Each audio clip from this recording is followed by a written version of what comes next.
So I knew I wasn't gonna like go to the NFL, but I thought it'd be interesting to go to the NFL, like do Monday Night Football. So I was like, you know what, if I can't play football, let me be around it.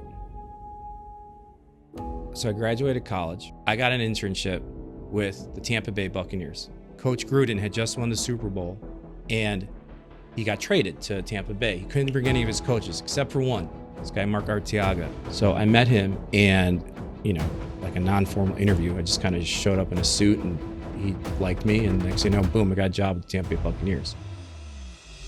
Tampa Bay won Super Bowl that year.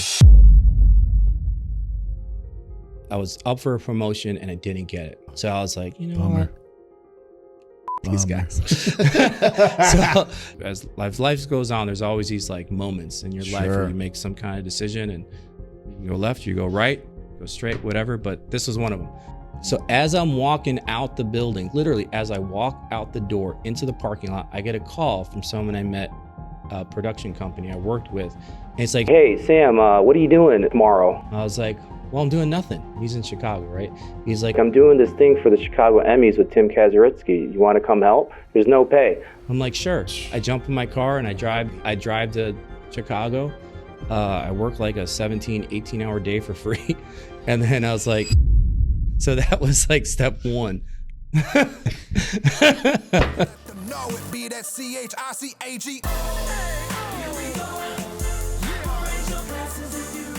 Hi, I'm Sam Lavello. I'm an assistant director in the Directors Guild of America, working in here in Chicago on Chicago PD, and we're here on Mike Talk.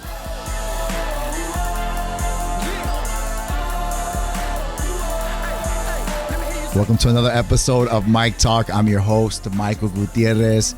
And for those of you who love TV and TV shows and you guys run home after work, even during work, you're scrolling your favorite shows, right?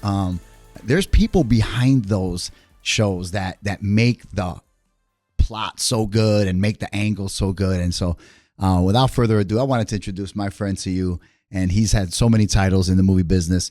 Sam Lavello. How you doing? Hey, Mike. Thanks for being with me today, man. Thanks for hanging out today. Yeah, thanks for having me. You know, I whenever I think of movies and I watch, I can't really sit back and watch a series because I'm constantly trying to create and write my own screenplays, and I know it's supposed to be something we should do as learners of scripts and screenwriting. Mm-hmm. I don't do much of that. I don't watch a lot of it. I just like to write. And when I watch TV and then I talk to you, it's like I picture all like the angles and everything that you have to do to get a show or a movie to where the director wants it to be. So for me as an actor, I mean, everyone's an actor, right? Everybody's an actor. Yeah. What got you into making movies, right? Because from an actor's perspective, we gravitate to that conversation. So for me, it's kind of funny actually. So I went to Gordon Tech High School here in Chicago. Yeah, Gordon Tech. And we had a closed circuit television station, WKGT, right? And I was sitting there sophomore year watching, they would, do a broadcast every morning. So I was sitting there and I'd watch them, put the highlights of the sporting events. And I was like, man, they don't even know, they're terrible. Like it's like someone's editing this that doesn't really know sports. Yeah. It's like, you know what? I want to go on there. Not just because I wanted to make it better, sure, but I was like, oh, maybe I could like edit like a tape for myself to send to coaches. Right. So I got involved in the TV program because, for basically self-promotion of my athletic achievements.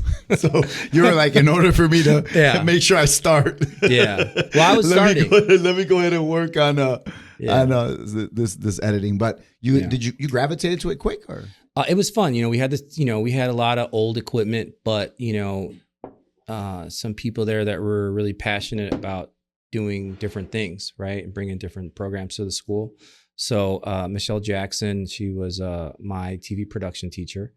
And you know, I got involved with that, and it was great. Like, you go out and you shoot packages, and we had, you know, brother Ed, that would help us do the editing and like old school with the, you know, 3/4 inch tapes and going from loved tape to brother tape. Ed, right? Yeah, brother Ed was great. Yeah. So it was a lot of fun, you know, it was a lot of fun. And to be honest with you, it did prepare me for what I was doing in college, like that class, you know. So coming out of high school, you were like, this is what I want to do, or you were like, yeah, I got it on my backpack in case. Yeah, that was the kind of, you know, I didn't really have the full picture of what I wanted to do, but, you know, as I said earlier, you know, I played sports, right? So I knew I wasn't going to be a Division I player, you know, like I just wasn't. Did you play football? Played football. I started on varsity for 3 years at Gordon Tech, right? So what years? 97 through 99. Nice. Yeah, 97, 99. I remember Gordon Tech. Yeah. Or I was there 96 or 99. Yeah. But then, and in Russell, I wrestled 4 years on varsity. So cool. Yeah. But, so I had a lot of wrestling opportunities to go to different places, and I had a lot of, you know, I could play at any D3 school anywhere. And actually the school I went to wanted me to play them. I went to Drake University. Oh, Drake. Yeah. Yeah. So they're 1AA non-scholarship, right? They got some TV time, a lot. Yeah. They're the Missouri Valley Conference. But, so I knew I wasn't going to like go to the NFL. It's like, you know, I'm not going to go to NFL, but I thought it'd be interesting to go to the NFL, like do Monday Night Football, like go around the country and like be a producer or film it or whatever. So I was like, you know what, if I can't play football, let me be around it. Yeah, that's where it started. Awesome. Yeah. That's awesome. Yeah. I can see how someone ambitious coming out of college like that can just immerse themselves in something like that, especially if that's what they really like to do. Yeah. You know, when did you start? Like, I mean, if you look at that list on IMDb, right? That's a very extensive list, right? You've worked on movies with Spike Lee. Tell us a little bit about that. Like, when did you get to like, wow, I'm actually working on a movie right now? Like my first movie. So I graduated college, right? And I was working. So we'll rewind a little bit before the movies, right? So my first job and real job out of college I was in college, internship at WLS TV Channel 7. Channel 7. Yeah. So I worked with, I don't remember her, Janet Davies. Of course. So she had a show called 190 North. Sure. Yeah. I love that show. So I worked with her on that show, and I met a lot of people in Chicago. That's and like all the local news people and the celebrities at Channel 7. Gene Sparrow. Yeah, everybody. Awesome. Like we did 190 North, like Enya Beat, Janet like Davies. Cheryl Burton. Cheryl Burton. She's the queen right there. She's still set up there with Diane Burns. I don't know. She's old school too. Yeah. No, I'm saying as far as like the names right now that are like NBC too. Yeah. Well, it's actually funny when I was.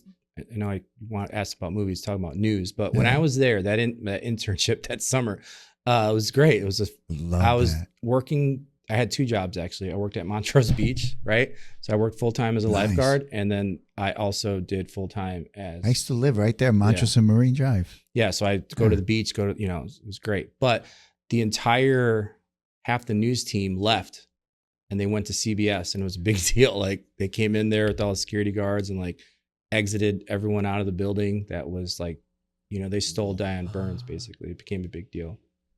Yeah, and like the producers left, and I, as an intern, sure, like whoa, you were like, whoa, yeah, it was crazy. They offered me a job actually. You were like, welcome to the big leagues. Yeah, they're like, hey, you want to stay? And I was like, I should probably go back to college and get my degree. So that's what I did.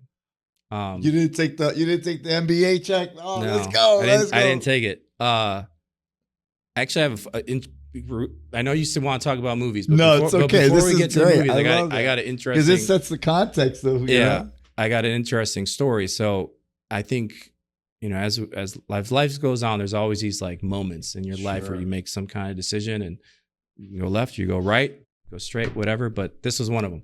So before I got that internship, I was looking for what I want to do, right? So this gets a little confusing, but to keep it kind of short, I got an internship with the Tampa Bay Buccaneers, right? So through connection that I had, Coach Gruden had just won the Super Bowl and with the Raiders, right? LA Raiders. And he got traded to Tampa Bay. He couldn't bring any of his coaches except for one, his assistant, okay? This guy, Mark Arteaga. And I met him. I knew his brother, Kevin. So I met him and, you know, like a non-formal interview. I just kind of showed up in a suit and he liked me. And next thing you know, boom, I got a job with the Tampa Bay Buccaneers. So sometimes you just got to show up. You just got to show up. Well, you just got to show up and be ready. Yeah, I was ready. Not just I didn't know what I was going to do. I was probably just going to ride in a golf cart and pick up players and do whatever. Look at that. But I was like, you know what? This isn't really what I'm going to college for. Let me just, again, pause. Before I went to college, I had John Garcia from ABC News. He was an alumni of Drake University. Wow. So he's Latin, right? So there's very few Latinos that go to Drake. Love that. So he called me when I was a senior in high school, trying to get me to go to Drake, right? And I was like, all right, I don't know. And whatever, we had like an hour-long conversation. I didn't talk to them for 4 years, right? I was like, you know what? Let me call John Garcia. Let me just see if he remembers. I called him and I left a message. He called me back. We talked for an hour. Next thing you know, it's like, hey, you got a job at ABC7 as an intern. I wasn't expecting it. I just figured, let me just call him. It's like a mentor question type of thing, right? Yeah, I just called him and I was looking for internships and I had just gotten the job at Tampa Bay. And I was like, let me just call John Garcia just to see. And he calls me back an hour later. We talk for an hour. I get a phone call like within minutes, basically, you're hired at ABC. You have an internship. So now I'm sitting there. What do I do? Bucks or ABC? Oh, what do I Tampa do? Bay Sun. Do I go to Florida for the summer? That's a no-brainer for me. Or do I go the path of, what I'm going to school for? Sure.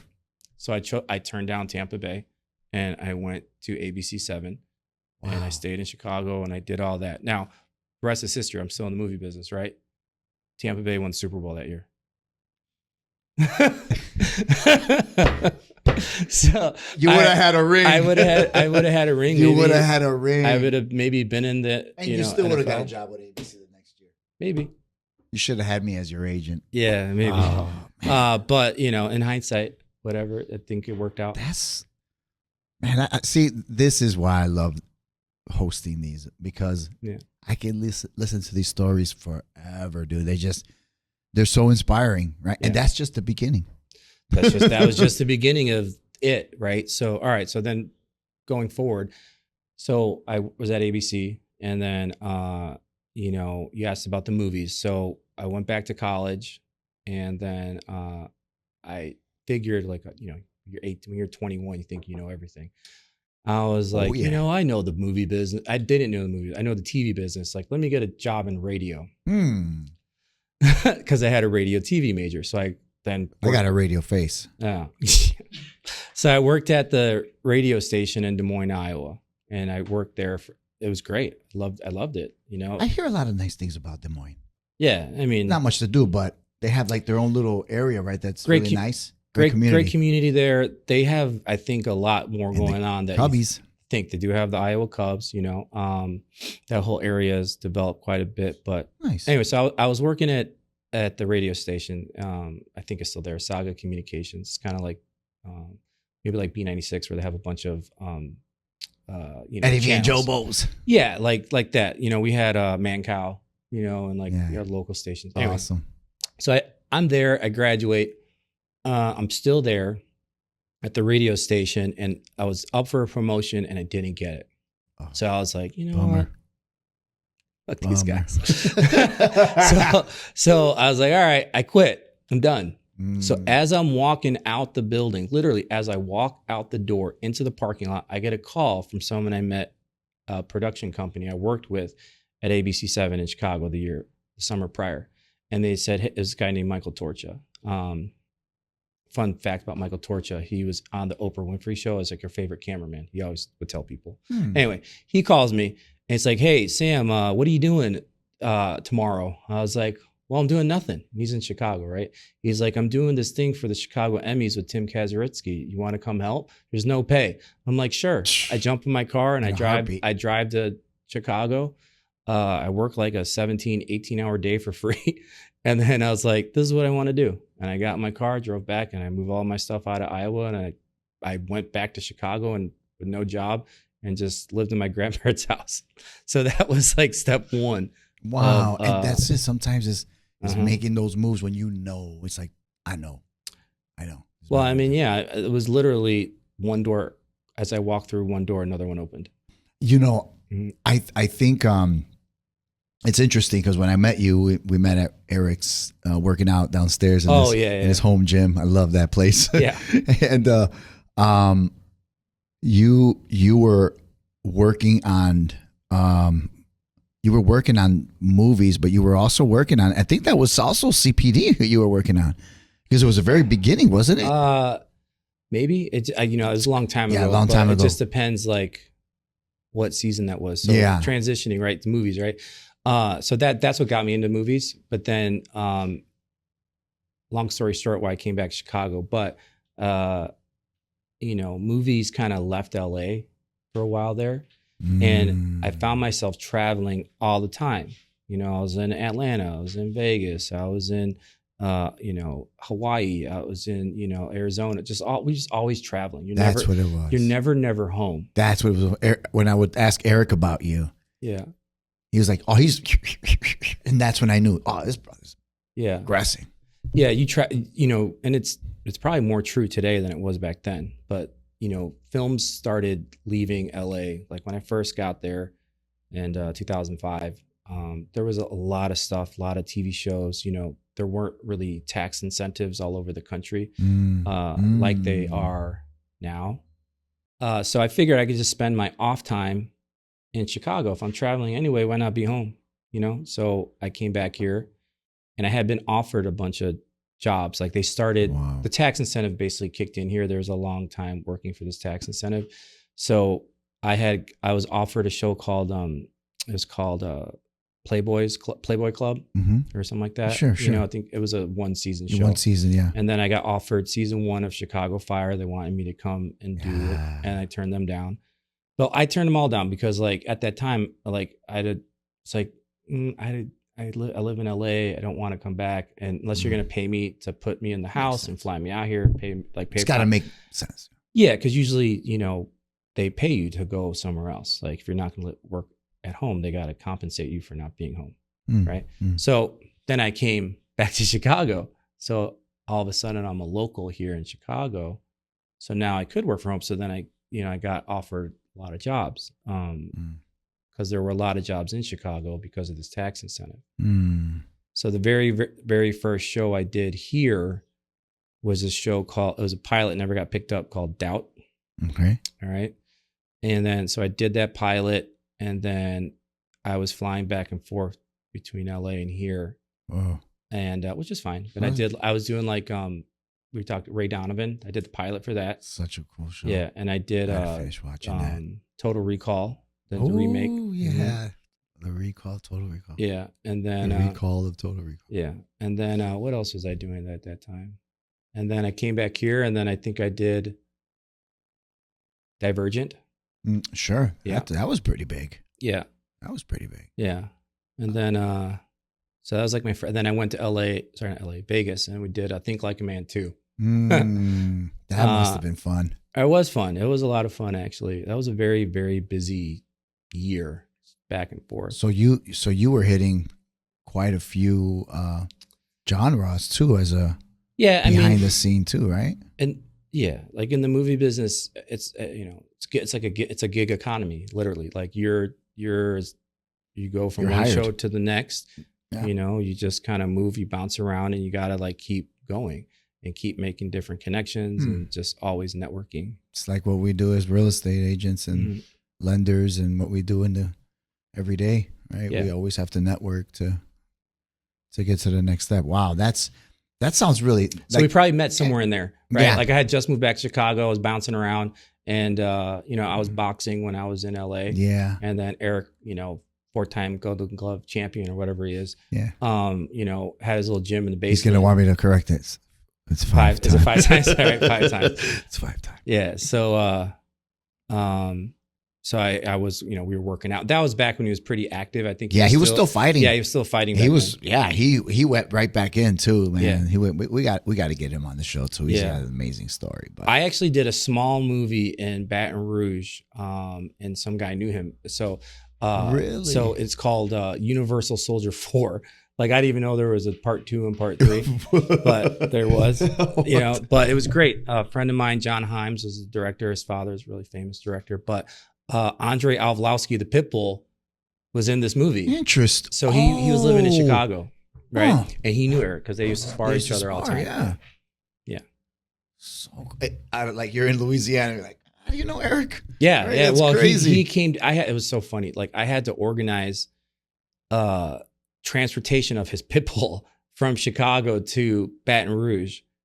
So I had to find someone, hire him, because it's he's non-neutered, right? His name is like Max. It's probably passed away since then. Been a long time. But so you had to drive him. You couldn't put him on a plane. So we had to drive him. Had to hire someone to drive the dog directly to him. Yeah, that's interesting. And that's what we were talking about. Oh, whatever. Eric. I was like, I know Eric. I'm like, yeah. Do you feel like there's a shift from how movies are made today than how they were made? I mean, obviously, there's from difference. When I started, but when you started, like, how do you you have to adjust, obviously, right? So, like, the old days, or has there been a transition? I would say I was probably on the tail end of the old days. If that means, still film. Interesting. Everything was filmed still. Like digital didn't really start until the writer's strike. There you go. So the writer's strike was like in 2007 or 8 or something. Like, all the TV was shot on film. Like, everything was shot on film. All the technology kind of changed. Except for like soap operas and stuff like that. They still use film? No, they use tape, because that's a different contract. Interesting. So is that why the lens is different? Yeah. Like, it looks different. Yeah, it looks different. Yeah. I always wonder, like... Yeah, it's not shot in the same equipment. I mean, maybe it is now. I've never actually worked on that. You didn't want to do On My Children? I mean, no. I mean, the show. I don't think it pays the same. But I've never. It's a different contract. I think I could do it, like, because I'm in the Directors Guild of America, right? Cool. So there's something called like FLETA, I think it's called. Like I don't even know what that stands for, but it's for like stage managers. Like on what I do, assistant directing, is more for single camera. So single camera stuff, right? So what is single camera, right? That's like I would assume one camera, like this is 3. Like, we use 3 cameras all the time for production, 3, 4, 5, 6. But like, multi-camera kind of is like for like Seinfeld or something like that, like studio audience, right? Oh, okay. So that would be considered multi-camera. Have you ever worked in front of a studio audience like that? Like no. That's old school now, right? They don't do that no more, I mean, they still do it. They still do, like, Nickelodeon. Anything like that, anything that's on. Oh, like CBS, those shows. Yeah, any kind of sitcoms. Like, yeah. You never worked on a sitcom? No, it's like just something different. Like when I came up, you asked me about like differences, right? But so when I came up, it was like either you worked on film or you did TV. No, you didn't like really go back and forth. There was just like different crews that did different things, right? Like, these are the TV guys. They got families. They want to stay home. These are the movie guys. They're gonna travel and probably all divorced. Makes sense. So, eventually those guys will be there. Yeah. Well, there's a high. That's classic. Unfortunately, there's like a high turnover in the movie business because of probably similar to like firefighters and cops and stuff like that. A lot of hours. Car salesman. Yeah, you're out of town. They're never home. You're never home. You're just never there. Yeah. I get fascinated with these conversations because, I've always enjoyed interviewing people and hearing their stories. And then I was like, screw it. Let me go and audition too, right? Mm-hmm. And it's fun, right? It gets the anxiety flushed out. Yeah. You know? But I'd say that's a huge thing that's changed recently, the audition process. I think that's why it's everything Zoom now. It's not like Yeah. no longer in front of you. Yeah. So, it used to be tough. you go into the casting director's office and there's you sit down and there's a lot, 20 people in the hallway look exactly like you, right? Like you sit in there, like every single person is like a different version of you, right? Bro, he nailed it on the head. I walked in, I was like, wait, is this a joke or something? Yeah. That's true. But you might have had a chance to actually get the role. Like now, if I don't know if you're, I've never been into casting, but I could just assume I'm a casting director. There's people that I like to work with, and I'm going to call them and say, why don't you guys submit? Huh. Right? Like, how are you going to get all those people that just show up? Sure. Again, I don't really do casting, but I do see all the tapes and the auditions. Like I see them. Yeah, that's cool. That's cool. The ones that get filtered to me, like sure, because when I see it, it's at the like one of you are going to get the role. Yeah, I'm not seeing the 100 of submissions. Yeah, and it's all Zoom. Yeah. Yes, it's all Zoom. It's all Zoom now. I end up getting those. I just played some slime ball restaurant manager who, chooses his best friend. His word against another employee's word because, it was sexual harassment video. So yeah, big deal for Paylocity. So I did it in English and then they heard me talking in Spanish on the phone. And they were like, hey, can you do this role in Spanish? I was like, does it pay the same? They were like, does it pay double? Like, see, like that. I was there the next day, like, hola. Yeah. Nice. But yeah, I did those Paylocities. I did quite a few of those training videos, but I can't seem to push through the training videos. Like just kind of understand. I mean, one, we're in Chicago, so the market's a lot different, right? Like I don't really know how people would break in, but with these shows here, there are shows here. I think the talent pool is probably not that big, right? Really, I would think it was big. Maybe it's big, but from what I see, you see that, like you said, you see that. We cast a lot of people from out of town, like almost. I would say almost not everybody, but I'd say like they need Chicago flavor. I mean, they do. They get a lot of people. I liked some of the thugs that they have. I'll confess. One jumped out of a Caprice Classic. I was like, oh yeah, you're from Humble. But he's a good guy. I like him right there. What I would say is like, if I was trying to act, it's all about like your craft, right? Like who you studying with, who you learning under. Are you in class? So like if you're in Chicago, I would figure out like, all right, well, where do all the actors go? Where are they taking classes at?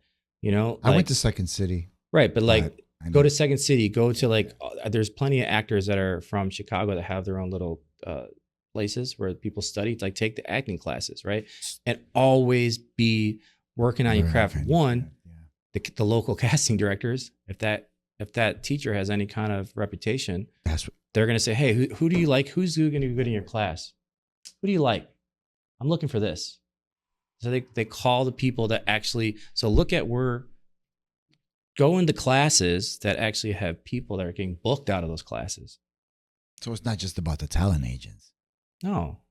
Where do you think they're out every single night in Chicago in the winter? No, they're not, because they're not making any money on that.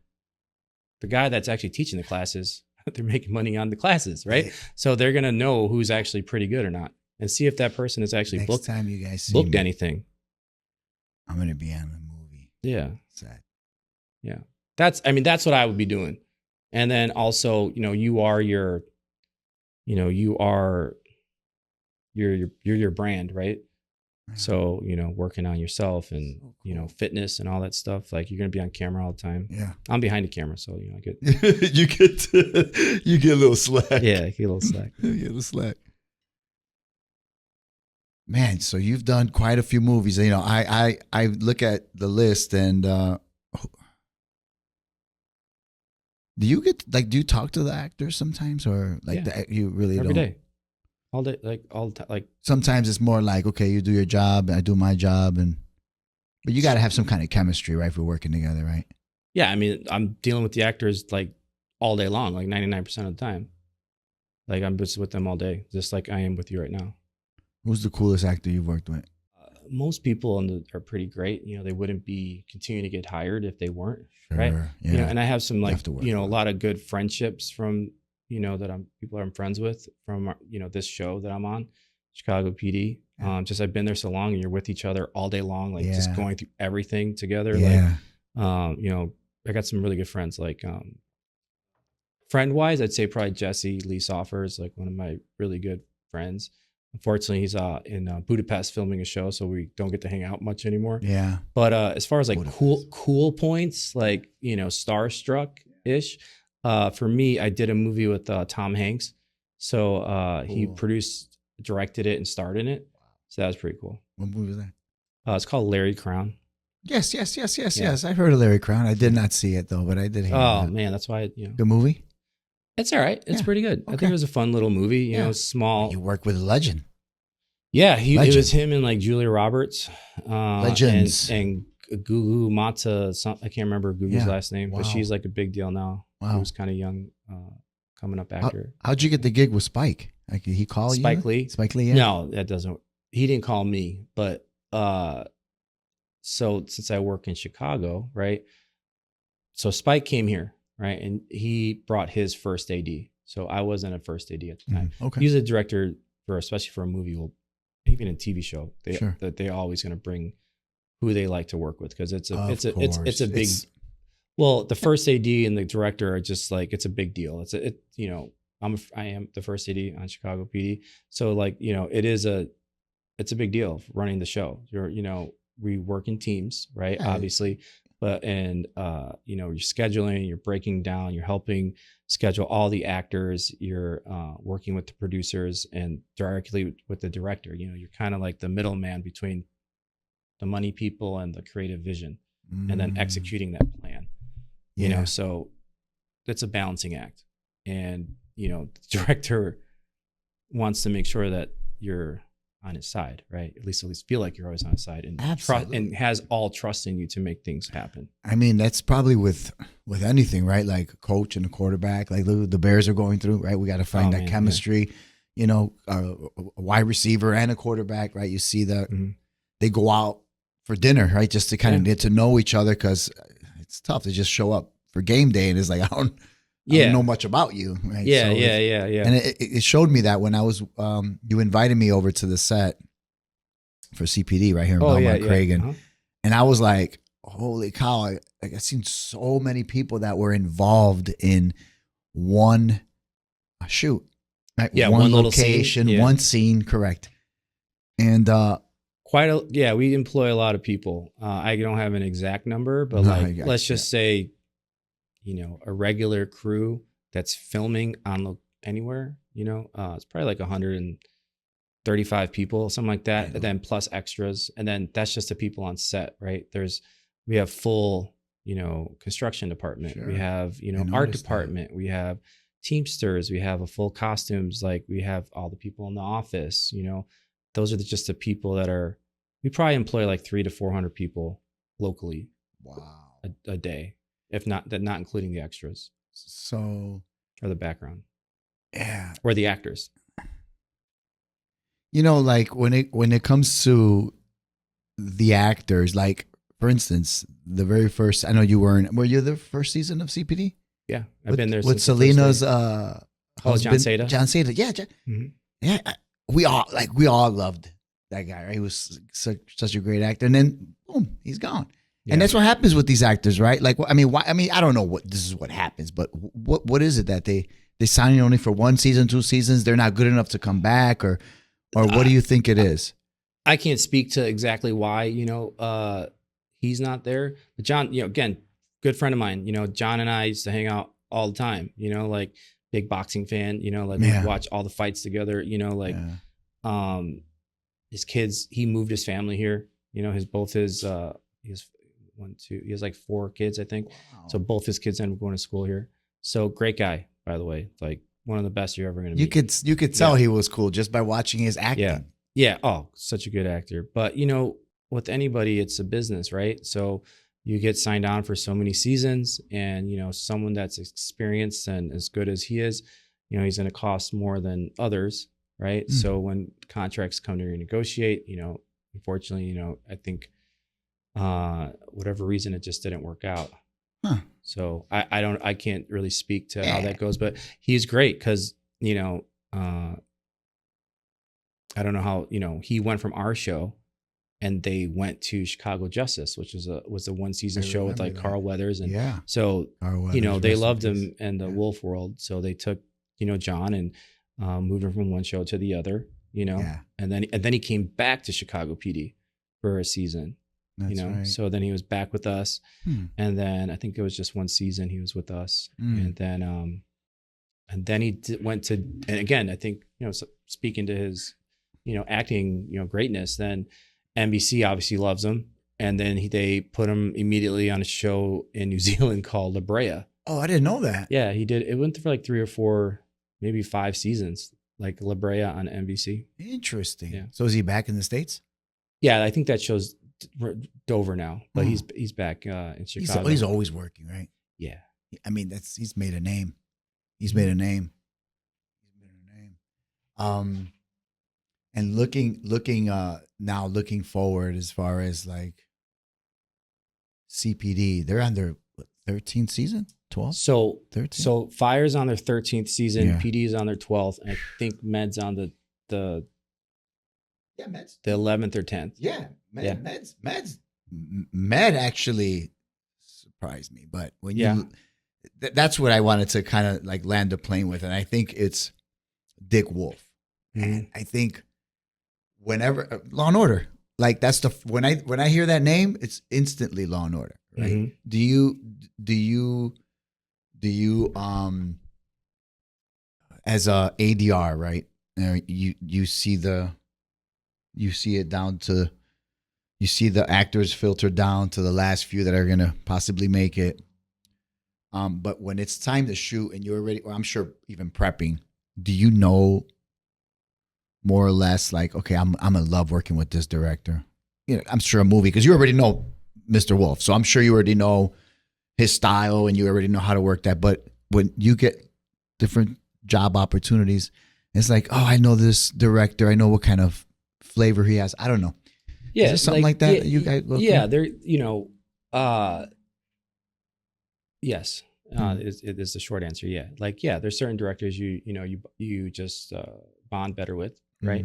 And you're able to just communicate better with and understand what they're doing, because things change at an aggressive pace in this, and like be able to like kind of keep up and work, and it's kind of like playing sports or something. Like you're out there on the fly, and you might have a plan, but we need to call audible, and and like, hey, I know everyone studied the game tape all week for this. Guess what? They're doing this now. We got to change direction. And I know it sucks, but let's get it done. So. Yeah. So it's like you're kind of going to battle a little bit. Have you worked with NYPD people? So in the first few seasons of PD, we did some crossover events with SVU special. Those are so cool. So like Mariska and Ice-T and a couple of the other people. She's the queen, man. Oh yeah. We love her. Yeah, she's great. She's amazing. They're like on season 175. They're like season 26 or 27. Dude, that is probably my favorite show. Great. It's a great show. I love that show. It's amazing. Love like if you look at and then the awesome actors that have come and gone in that show. Oh yeah, so many. But you were gonna say something. Sorry. Like if you look at what Dick Wolf has done, like all right, let's just say there's 3 to 4 hours of TV a week. All right, primetime television. Yeah. So what is that? 7 to 10, right? 7 to 10. Right. So 4 hours a week, or 4 hours a day, right? 7, 8, 9, 10, and that, or 3. So 3 times 5, 15, 5 days, right? 15 hours on one network, and then there's only 4 networks. 45 He's hours. Dominating. Well, right. He's got 8 shows out. But they're not crap. That's why. Oh, they're not. Well, they're all similar. They're not definitely not crap. No, but they're like a similar vibe, procedural, right? For sure. And, there's a great article in the New York Times that came out recently that kind of like goes into depth about all the shows and Wolf So- Films. You should check. You give it a So read. good. He's such a beast. Yeah. He's such a beast. Dick Wolf. I'd love to sit down and pick his brain. And a great team, because it's all really about Sure. teams, right? Of course. Can you imagine making all those shows hits? Mhm. You're trying to make one show a hit. Imagine you're trying to make Yeah, 5, 6, yeah, and how long he does, right? and then you still some playing to this day. The first few Yeah. seasons of Law and Order are still on. The first few seasons of CPD are on WPWR now, Channel 50. Yeah, we're in syndication on a few networks. Yeah. I don't know all of them, but we're out. Do you look at some of the scenes and be like, "Oh, I remember filming this part. This was funny Oh, yeah. when this guy, whatever, or this was when this guy spilled something at the moment, or like, do you ever? Oh, this is when he got yelled at for this one. Do you ever think about those? Yeah, it's hard for me to watch like anything, not just our shows, like anything, because like I'm thinking about That's everything else. That's exactly what I'm talking about. Yeah, It's so so like, hard. oh, how did they do this? And then I take myself out of the movie. It has to be like really flawless for me to like, Not critique. well, just to enjoy it, like, oh my because I'm not gonna enjoy it like everybody else. 'Cause I can imagine I do that. this every day. I can imagine that. Like you're on a date and you're like, hold on, that's wrong. That's wrong. Yeah. This guy's crazy. Yeah. Man, that's pretty cool though. I can talk about movies and stuff like that forever. So what's in the future now for you, Sam? Like what CPD, obviously that's home, right? Do you see yourself going back to LA or? Yeah, I mean, I go back to LA all the time. Like I did a show and just came out on Amazon called On Call. Okay. So it's the #1 show in the world on Amazon. What? Yeah. Save that, guys. Yeah. I'm gonna look that up. On Call. Yeah. Okay. What's it about? It's a police drama. So it was Dick Wolf's first venture into streaming network. So it's a little bit. That's a big deal. Yeah, it's a little edgier. It's #1. So go figure. Dick Wolf. Yeah. Wait, so it's like a CPD kind of SVU, but edgier. It's different than both of them. Really? It's its own unique thing. So Very good. it follows like 2 cops that are on call, and it's with them all the time. A lot of it in the car, a little bit kind of like end of watch, like, it's kind of told through unique camera angles, like through the body cam or through the car cam, guerrilla-ish style. Guerrilla style. Old school. Yeah, just like the camera movements are a little bit different. It's not so, no dollies, Okay. it's just a lot of handheld. Just you kind of feel like you're with the actors. Interesting. I like those. Kind of like mini docs. I like Yeah, how you could kind of feel like documentary, but it's still a story. Sure, sure. You still got Okay. it. And it's 30 minutes. So it's a 30-minute drama versus an hour. Yeah. So you really got to get there fast. As a youth mentor, we go to some certain schools, and remember when we were growing up, we had wood shop, we had drama, we had all those things, right? And you don't have those things anymore in certain schools, right? In most schools, you don't have wood shop. I don't think there's a wood shop even exists anymore because of the liability with those saws, right? Yeah. But I think that I was talking to Mikey O, actually. I don't know if you know Mikey O. He's a big comedy promoter in Chicago. Shout out to Mikey O.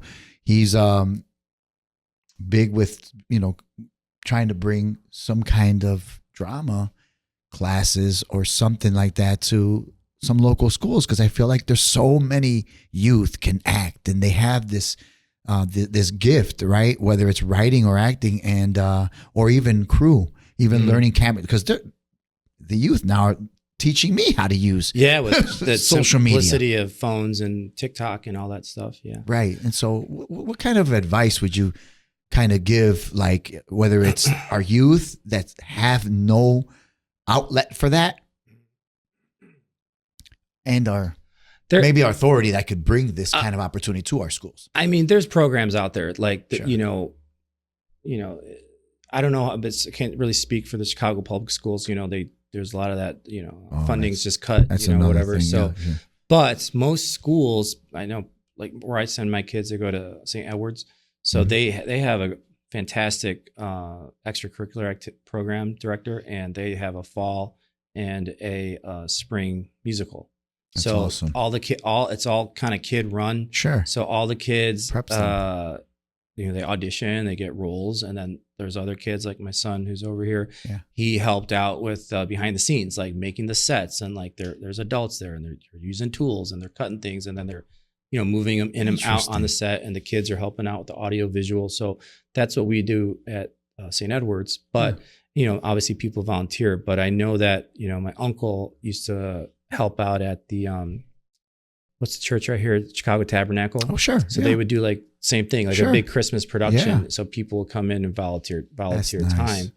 And I know another place in the neighborhood, the Miracle Center. Miracle Center, yeah. Yeah, they do a great job, and that's literally what they're here to do. Yeah. They're here to, you know, help with the arts and help out with like theater production and expose kids to all different types of the arts. They do a lot actually at the Miracle Center. Yeah. I don't know if you've had many meetings with is it Mary and Vanessa? I think it's I that was actually we actually had a young lady here who was learning real estate, and her aunt actually is well connected there. I think she actually may be one of the leaders there. So I'll probably reach out to them and see, because they got a great. They just got this new place in Belmont Craig, and I think they'd be great. They do a lot of stuff with like Manuel Miranda. Oh sure. They do a lot of stuff in the community. Yeah. Okay. Yeah, but so there's programs out there, and I think like if you look hard enough, you'll find them. There you go, kids. There you go. Yeah. Let's get to work. Sam, I appreciate your time. Thank you for being here. Thank you for hanging out. Don't go anywhere. I mean, we got we got something for him. That's it. Oh. All right. Well, Mike the Realtor shirt. Mike the Realtor shirt. There you go. Love it. Show it to the camera. Look at that. There you go. All right, cool. Thank you so much for your time, Sam. Yeah. You know, if anybody wants to find you, how can they find you? They can find me on social media, I guess. I'm on Instagram. Because I want people to look at your projects. Where can they find you on IMDb? You have a very impressive list. You guys got to go check it out. So IMDb, you know, just type in my name, you know, Sam Lovell, and you'll see what I'm working on. We'll put the handle on there too. I also have a small production company, so people are looking for help with their social media. It's called 4 Films. You guys can reach out. We help shoot, edit, produce. You know, we do all kinds of stuff. Perfect. So I appreciate it. Thank you so much for hanging out, Sam. All right, cool. We got some more goodies in the back there. Hey, thanks for joining us. Be sure to like, comment, and subscribe for more episodes like this. And to follow me on other social media handles, click on the link tree in the description. Peace out.